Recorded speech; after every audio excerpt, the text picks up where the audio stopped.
നമസ്കാരം. മഹാഭാരതം ചുരുക്കത്തിൽ എപ്പിസോഡ് 4. അങ്ങനെ പാണ്ഡുവും ഭാര്യമാരായ കുന്തിയും മാദ്രിയും തങ്ങളുടെ ശാന്തജീവിതം കാട്ടിലെ മനുഷ്യരോടും മൃഗങ്ങളോടുമൊപ്പം വളരെ സന്തോഷത്തോടെ ആസ്വദിച്ച് ജീവിക്കുന്നു. ഇവരുടെ ജീവിതം കണ്ട കാനനവാസികൾ ഇവർ സ്വർഗത്തിൽ നിന്നിറങ്ങി വന്ന ദേവകളാണോ എന്ന് പോലും സംശയിക്കുന്നു. അങ്ങനെയിരിക്കെ സ്വതവേ നായാട്ട് ഇഷ്ടപ്പെട്ടിരുന്ന പാണ്ഡു നായാട്ടിനിടയിൽ അറിയാതെ ഇണചേരുന്ന 2 മാനുകളെ അമ്പെയ്യാനിടയാകുന്നു.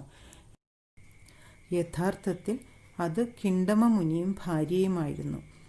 ഇണ ചേർന്നുകൊണ്ടിരിക്കുന്ന ജീവികളെ കൊല്ലുന്നത് അധർമ്മമാണെന്നറിയാത്ത രാജാവ് പാണ്ഡു എപ്പോഴാണോ തൻ്റെ ഇണയുമായി രമിക്കാൻ ശ്രമിക്കുന്നത് തൽക്ഷണം മരണപ്പെടും എന്ന് മുനി ശപിക്കുന്നു.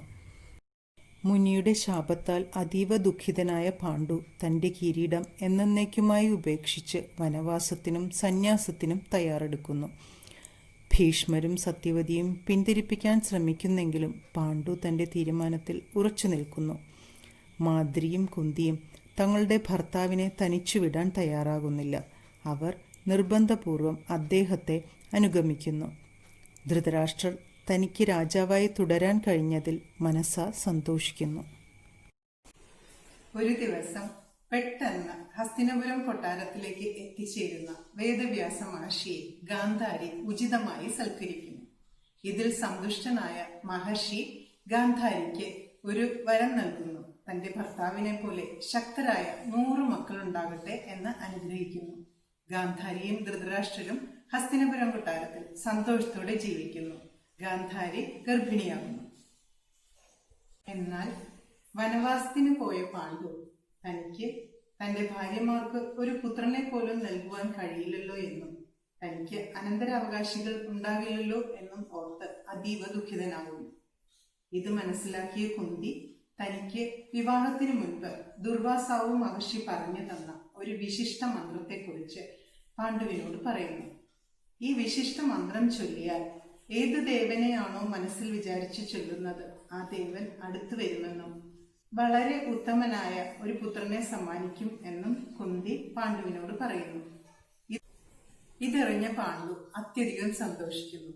ധർമ്മദേവനായ യമദേവനെ പ്രാർത്ഥിച്ച് ധർമ്മിഷ്ഠനായ ഒരു പുത്രനെ സമ്പാദിക്കുവാൻ കുന്തിയോട് പാണ്ഡു ഉപദേശിക്കുന്നു. കുന്തി തൻ്റെ ഭർത്താവ് പറഞ്ഞതുപ്രകാരം പ്രവർത്തിക്കുകയും ഒരു പുത്രൻ ജനിക്കുകയും ചെയ്യുന്നു. ഈ പുത്രൻ ജനിക്കുന്ന മാത്രയിൽ ഈ ശിശു ധർമാനുഷ്ഠാനത്തിൻ്റെ കാര്യത്തിൽ ആർക്കും വെല്ലുവാൻ സാധിക്കാത്ത അതിപ്രശസ്തനായി തീരും എന്ന് അശരീരി മുഴങ്ങുന്നു. കുന്തിയുടെയും പാണ്ഡുവിൻ്റെയും ഈ ആദ്യ പുത്രനാണ് മഹാനായ യുധിഷ്ഠിരൻ. കുന്തിക്ക് ഒരു പുത്രനുണ്ടായി എന്നറിഞ്ഞതിൽ ഗാന്ധാരി അസ്വസ്ഥയാവുന്നു. ഗർഭം ധരിച്ച് 2 വർഷം പിന്നിട്ടിട്ടും പ്രസവിക്കാത്തതിൽ അക്ഷമയായ ഗാന്ധാരി തന്റെ വീർത്ത വയറിൽ ആഞ്ഞടിക്കുന്നു. തൽഫലമായി ദുർഗന്ധം വമിക്കുന്ന ഒരു വലിയ മാംസപിണ്ഡം പുറത്തു വരുന്നു. ദുർഗന്ധം വമിക്കുന്ന ഈ മാംസപിണ്ഡം കാട്ടിൽ കൊണ്ടുപോയി കളയാൻ ഒരു തോഴിയെ ഏർപ്പാടാക്കുന്നു. എന്നാൽ പെട്ടെന്ന് വ്യാസമഹർഷി അതുവഴി വരികയും തൻ്റെ അനുഗ്രഹം വെറുതെയാവില്ലെന്നും അതിനാൽ ഗാന്ധാരിക്ക് 100 പുത്രന്മാർ ഉണ്ടാകുക തന്നെ ചെയ്യും എന്ന് ഗാന്ധാരിയെ സമാധാനിപ്പിക്കുന്നു. മാംസപിണ്ഡം 100 കഷ്ണങ്ങളായി മുറിച്ച് 100 ഭരണികളിൽ എണ്ണയൊഴിച്ച് നിക്ഷേപിക്കാൻ അദ്ദേഹം നിർദ്ദേശിക്കുന്നു. തോഴി അപ്രകാരം 100 ഭരണികളിൽ 100 കഷ്ണങ്ങൾ നിറയ്ക്കുന്നു. എന്നാൽ ഒരു ചെറിയ കഷ്ണം ബാക്കിയാകുന്നു. അത് 101ാമത്തെ ഭരണിയിൽ നിക്ഷേപിക്കാൻ വ്യാസമഹർഷി നിർദ്ദേശിക്കുന്നു. ഗാന്ധാരി തൻ്റെ ക്ഷമയില്ലായ്മയിൽ മഹർഷിയോട് മാപ്പ് ചോദിക്കുന്നു. തുടർന്ന് മഹർഷി യാത്രയാകുന്നു. പാണ്ഡുവും കുന്തിയും യുധിഷ്ഠിരൻ പിറന്നതിൽ വളരെയധികം സന്തോഷിക്കുന്നു. എന്നാൽ ശക്തിയാണ് ഒരു ക്ഷത്രിയന് വേണ്ട ഏറ്റവും അനുയോജ്യമായ ഗുണം എന്ന് ചിന്തിച്ച പാണ്ഡു ശക്തിമാനായ ഒരു പുത്രനെ കൂടി നമുക്ക് വേണം എന്ന് കുന്തിയോട് പറയുന്നു.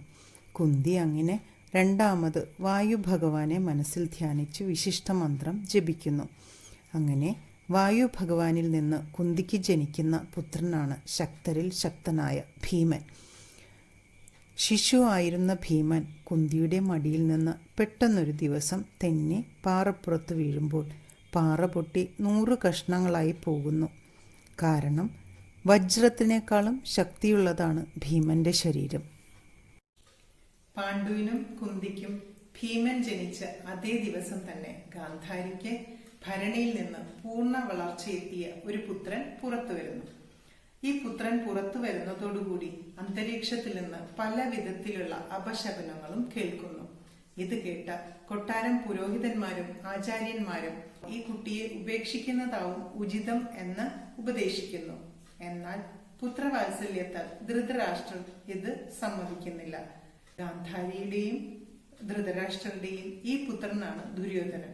തുടർന്ന് 99 പുത്രന്മാരും 101ാമതായി ഒരു പുത്രി ദുശ്ശളയും ധൃതരാഷ്ട്രർക്കും ഗാന്ധാരിക്കും ജനിക്കുന്നു.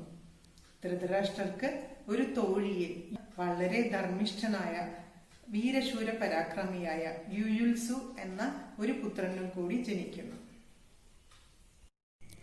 ഭീമൻ ജനിച്ചതിന് ശേഷം പാണ്ഡു തനിക്ക് ത്രിലോകങ്ങളിലേക്കും വെച്ച് അജയ്യനായ പ്രതിഭാധനായ ഒരു പുത്രനെ വേണമെന്ന് കുന്തിയോട് പറയുന്നു.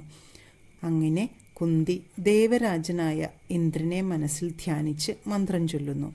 അങ്ങനെ വില്ലാളി വീരനായ അർജുനൻ ജനിക്കുന്നു. കുന്തി തൻ്റെ വിശിഷ്ട മന്ത്രം മാദ്രിക്കും പറഞ്ഞു കൊടുക്കുന്നു. മാദ്രി അശ്വിനി ദേവകളെ പ്രാർത്ഥിക്കുകയും മാദ്രിക്ക് നകുലനും സഹദേവനും ജനിക്കുകയും ചെയ്യുന്നു. നകുലൻ സൗന്ദര്യം കൊണ്ടും സഹദേവൻ തൻ്റെ വിശിഷ്ട ജ്ഞാനം കൊണ്ടും പ്രശസ്തി നേടുന്നു. പാണ്ഡുവിന്റെ ഈ 5 മക്കളെ പഞ്ചപാണ്ഡവർ എന്നറിയപ്പെടുന്നു. പഞ്ചപാണ്ഡവർ തങ്ങളുടെ മാതാപിതാക്കളോടൊപ്പം കാനനവാസികളായി കാട്ടിൽ വളരുമ്പോൾ ദുര്യോധനനും തന്റെ സഹോദരന്മാരും ഹസ്തിനപുരം കൊട്ടാരത്തിൽ സുഖമായി വളരുന്നു. തുടർന്ന് അടുത്ത എപ്പിസോഡ് കാണുക. ഇത് കാണുന്ന ആരെങ്കിലും സബ്സ്ക്രൈബ് ചെയ്യാത്തവരുണ്ടെങ്കിൽ ദയവായി സബ്സ്ക്രൈബ് ചെയ്യുക, ലൈക്ക് ചെയ്യുക, ഷെയർ ചെയ്യുക. നന്ദി.